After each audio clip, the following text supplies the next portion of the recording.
Hello friends, welcome back to my channel. दोस्तों, इस channel पर आप बीपीएससी की तैयारी से रिलेटेड क्वेश्चंस देखते हैं और मैंने सोचा कि क्यों ना जब आईएएस की परीक्षा होने वाली है 25 मई को, तो कुछ इम्पॉर्टेंट क्वेश्चंस यानी ऐसे क्वेश्चंस जो आपकी बीपीएससी की परीक्षा के लिए भी इम्पॉर्टेंट हों और ऐसे सिलेक्टेड क्वेश्चंस जिनसे उन क्वेश्चंस के साथ और भी कई सारे टॉपिक्स कवर हो जाएं, वैसे टॉपिक्स को मैं आप सबके लिए लेकर के आई हूँ।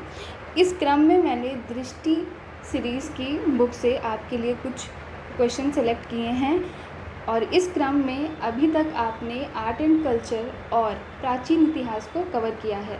तो आज की वीडियो में हम मध्यकालीन भारत के बारे में देखेंगे। तो चलिए शुरू करते हैं। पहला क्वेश्चन है, मध्यकालीन भारत के निम्नलिखित शासकों में से किसने पुर्तगालियों को भटकल में एक किला बनाने की अनुमति दी थी? कृष्णदेव राय, नरसिम्हा सालुब, मोहम्मद शाह तृतीय या यूसुफ आदिल शाह? तो इसका right answer option A Krishnadev Rai है।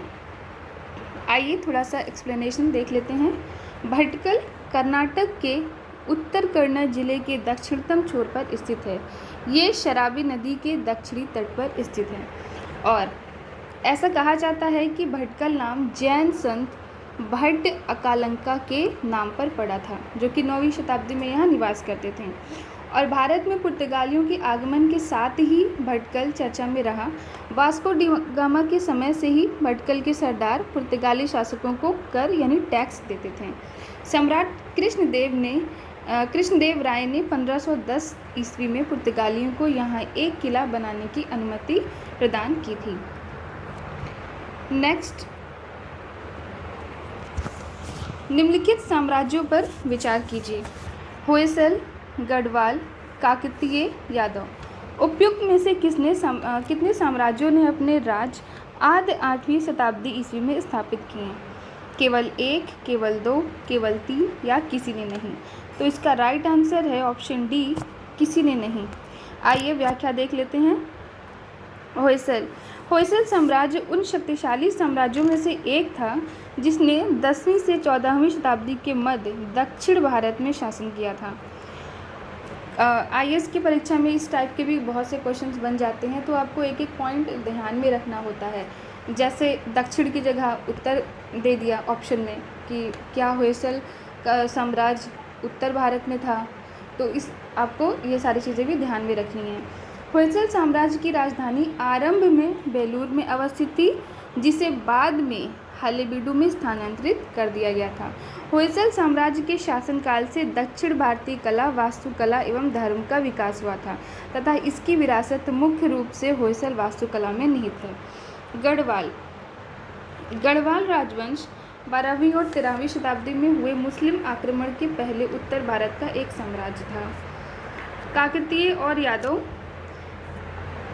चोलों के पतन के बाद दक्षिण में पांड्य एवं होयसल का उदय हुआ था और इस क्षेत्र के उत्तर में काकतीय एवं यादवों का उदय चालुक्य शक्ति के पतन के परिणाम स्वरूप हुआ था। ये राज्य एक शताब्दी से भी अधिक समय तक अस्तित्व में रहे, तो इसलिए इसका ऑप्शन डी करेक्ट आंसर था। नेक्स्ट, विजयनगर साम्राज्य के इनमें से किस एक शासक ने तुंगभद्रा नदी पर एक विशाल बांध निर्मित किया और नदी से राजधानी नगर तक कई किलोमीटर लंबी एक नहर और पुलिया का निर्माण किया? देवराय प्रथम, मल्लिकार्जुन, वीर विजय, विरूपाक्ष? तो इसका राइट आंसर ऑप्शन 1 देवराय प्रथम। तो चलिए थोड़ा सा विजयनगर साम्राज्य के बारे में देख लेते हैं। विजयनगर साम्राज्य की जो नींव थी या जो स्थापना थी वो किसने की थी? हरिहर एवं बुक्का। हरिहर का ही एक और नाम था हक्का। हरिहर को ही हक्का के नाम से भी जानते हैं। हरिहर और बुक्का दो भाई थे, इन्होंने ही इस विजयनगर साम्राज्य की स्थापना की थी। देवराय ने तुंगभद्र नदी पर एक बांध का निर्माण कराया था और इस बांध से नहरों के माध्यम से नगरों एवं गांवों को पेय या सिंचाई हेतु जलापूर्ति होती थी। नेक्स्ट क्वेश्चन, मुगल कालीन गुजरात के इनमें से किस एक शासक ने दीयू को पुर्तगालियों के सुपुर्द कर दिया था? अहमद शाह, महमूद बेगड़ा, बहादुर शाह, मोहम्मद शाह। तो 16वीं शताब्दी के आरंभ में मुगल सम्राट हुमायूं के आक्रमण से गुजरात का सुल्तान बहादुर शाह अत्यधिक दबाव में आ गया। तत्कालीन परिस्थितियों में उसने पुर्तगालियों के साथ मैत्रीपूर्ण संबंध बनाने का निर्णय लिया और जिनके पास उस समय सक्रिय समुद्री शक्ति थी, जिसके जरिए 15वीं शताब्दी के अंत में वे भारत पहुंचे थे। वर्ष 1534, 23 दिसंबर 1534 में शाह यानी बहादुर शाह ने पुर्तगालियों के साथ बेसिन की संधि पर हस्ताक्षर किया था। आगे चलकर उसने दीव के साथ साथ साम्राज्य के अन्य क्षेत्रों जैसे कि बसई और वर्तमान मुंबई स्थित द्वीपों को 7 द्वीपों को मुंबई के साथ साथ कितने द्वीप 7 द्वीपों को पुर्तगालियों को सौंप दिया था। तो आइए नेक्स्ट देख लेते हैं। नेक्स्ट क्वेश्चन, मध्यकालीन भारत में फड़म किसे निर्दिष्ट करता है? पहनावा, सिक्के, आभूषण या हथियार?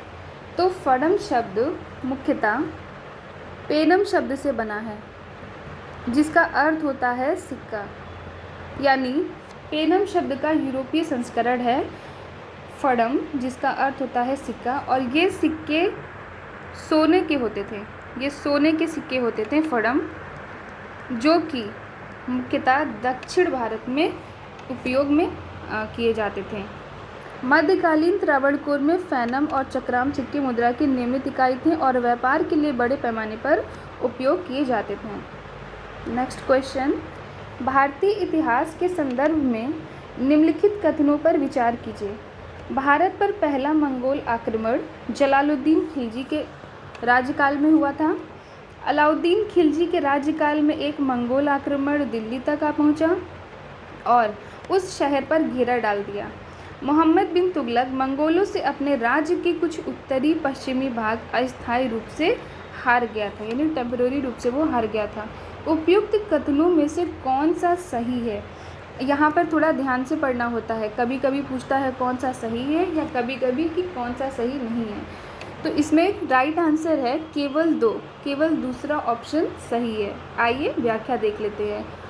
1240 से 66 के बीच मंगोलों ने पहली बार भारत के विलय की नीति अपनाई थी और इसके साथ ही दिल्ली के साथ आपसी गैर आक्रामकता समझौते का स्वर्णिम चरण समाप्त हो गया था। 1241 में तायर बहादुर के अधीन मंगोलों ने लाहौर पर आक्रमण किया और शहर को पूरी तरह से नष्ट कर दिया।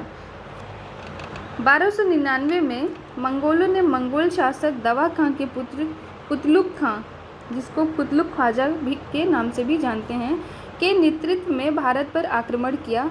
मंगोलों द्वारा दिल्ली को तबाह करने का ये पहला प्रयास था। उनके निकट आने की बात सुनकर अलाउद्दीन ने अफरा तफरी में एक सेना तैयार की और सिरी के बाहर उसे तैनात कर दिया। मंगोलों ने दिल्ली से 6 मील उत्तर में स्थित किल्ली नाम के स्थान पर प्रवेश किया। अंतिम महत्वपूर्ण मंगोल आक्रमण सुल्तान मोहम्मद तुगलक के शासनकाल के दौरान तर्माशिरीन के नेतृत्व में हुआ था। गयासुद्दीन तुगलक ने तर्माशिरीन के खिलाफ आक्रमण किया और उसे सिंधु के पार वापस भेज दिया, जो मंगोलों के साथ सीमा बना रही थी। नेक्स्ट क्वेश्चन, भारतीय इतिहास के संदर्भ में निम्नलिखित में से कौन कुलाहेदारन कहलाते थे? अरब व्यापारी, कलंदर, फारसी, खुशनवीस या सैयद? तो सैयद एक नुकीली टोपी लगाते थे, नुकीली टोपी जिसको कि कुलाह कहते थे, नुकीली टोपी जिसको कि कुलाह कहते थे और इसीलिए उन्हें कुलाहेदारन के नाम से जाना जाता था। सैयदों ने उनकी पुत्री फातिमा के माध्यम से पैगंबर का वंशज होने का दावा किया था, इसीलिए मुस्लिम समाज में उनका विशेष सम्मान था। तैमूर ने भारत पर आक्रमण के दौरान सैयदों के जीवन की रक्षा की थी। हालांकि उनकी नीति समान वध की थी। राज्य के राजस्व के दुरुपयोग के आरोपी सैयद को सिकंदर लोदी ने रिहा कर दिया था और उसे अपने बेईमानी से प्राप्त लाभ को अपने पास रखने की अनुमति दी गई थी।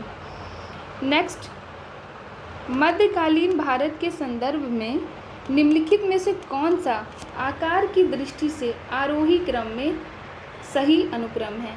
आरोही यानी छोटे से बड़ा क्रम में है। परगना, सरकार, सूबा, सरकार, परगना, सूबा, सूबा, सरकार, परगना, या परगना, सूबा, सरकार। तो देखिए, सबसे छोटा होता है गांव, फिर गांव से बड़ा परगना, फिर परगने से बड़ा होता है, परगने से बड़ी होती है सरकार, और सरकार से बड़ा सूबा। यानी अगर आरोही क्रम की बात करें तो सबसे छोटा गांव, फिर गांव के बाद परगना, उसके बाद सरकार, और उसके बाद सूबा। नेक्स्ट क्वेश्चन, भारतीय इतिहास के संदर्भ में निम्नलिखित कथनों में से कौन सा सही है? हैदराबाद राज्य से आरकोट की निजामत का उदय हुआ। विजयनगर साम्राज्य से मैसूर राज्य का उदय हुआ। रुहेलखंड राज्य का गठन अहमद शाह दुर्रानी द्वारा अधिकृत राज्य क्षेत्र में से हुआ। नीचे दिए गए कूट का प्रयोग करके सही उत्तर चुनिए। एक या दो, एक और दो, केवल दो, दो तीन, या केवल तीन। तो इसका राइट आंसर ऑप्शन बी, केवल दो। इस वाले क्वेश्चन का राइट आंसर ऑप्शन ए था। नेक्स्ट, तालीकोटा के युद्ध 1565 के पश्चात विजयनगर साम्राज्य का पतन हो गया और इसकी कमजोर स्थिति का फायदा उठाकर जिन स्वतंत्र राज्यों का उदय हुआ उनमें मैसूर का एक प्रमुख राज्य था। नेक्स्ट क्वेश्चन,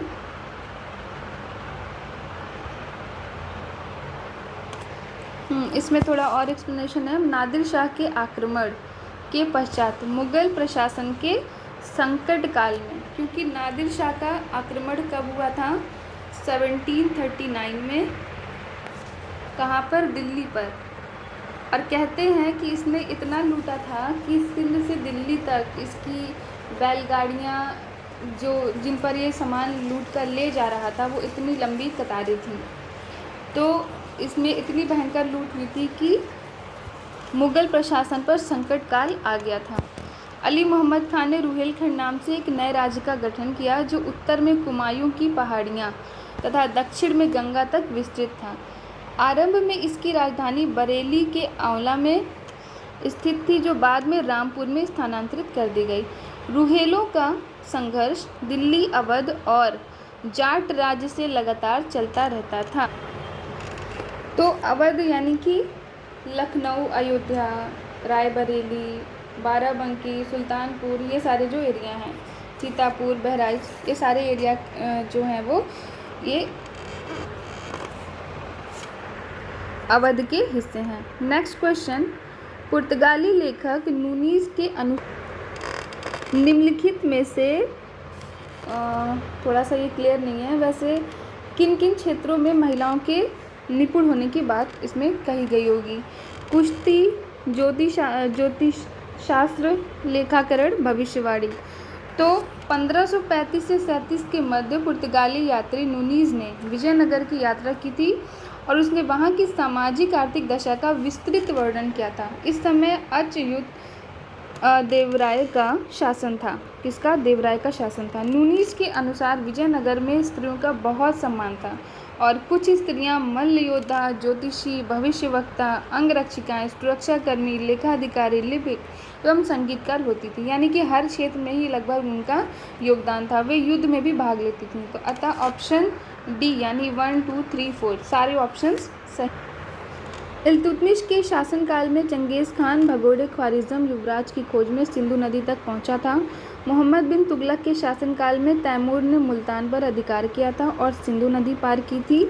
विजयनगर साम्राज्य के देवराय द्वितीय के शासनकाल में वास्को द गामा केरल के तट पर पहुंचा था। इसमें से कौन कौन से कथन सही हैं? तो केवल पहला कथन सही है।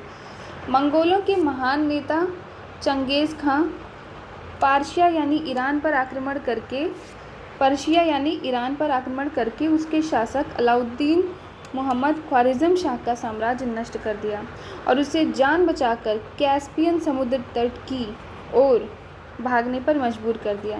ख्वारिज़म शाह का बड़ा बेटा युवराज जलालुद्दीन मागवर्नी भारत की ओर सिंधु नदी तट पर भाग आया, जहां तक मंगोलों ने उसका पीछा किया। उसने इल्तुतमिश से मंगोलों के विरुद्ध सहायता की अपील की थी, लेकिन चंगेज़ खां के आक्रमण के भय से इल्तुतमिश ने मदद करना स्वीकार नहीं किया। तो दोस्तों आज के लिए इतना ही। आगे कल हम मॉडर्न हिस्ट्री के कुछ इम्पॉर्टेंट यानी ऐसे क्वेश्चन जिसमें एक साथ कई टॉपिक्स कवर हो जाएं। हालांकि मॉडर्न हिस्ट्री को हम 2-3 दिनों तक उसकी सीरीज़ लगाएंगे। तो आज के लिए इतना ही। अगर आपको मेरी वीडियो पसंद आ रही हो तो वीडियो को लाइक और शेयर ज़रूर कीजिएगा। चैनल को सब्सक्राइब भी कर लीजिए ताकि आगे और भी मैं अभी लूसेंट की सीरीज़ और जीएस से रिलेटेड जितने भी अच्छे सिलेक्टेड बुक्स हैं उन सब की एमसीक्यूज़ विद डिस्कशन आपके लिए लाऊंगी। तो चैनल को सब्सक्राइब करना, लाइक और शेयर करना बिल्कुल मत भूलिएगा। Thank you so much for watching my video.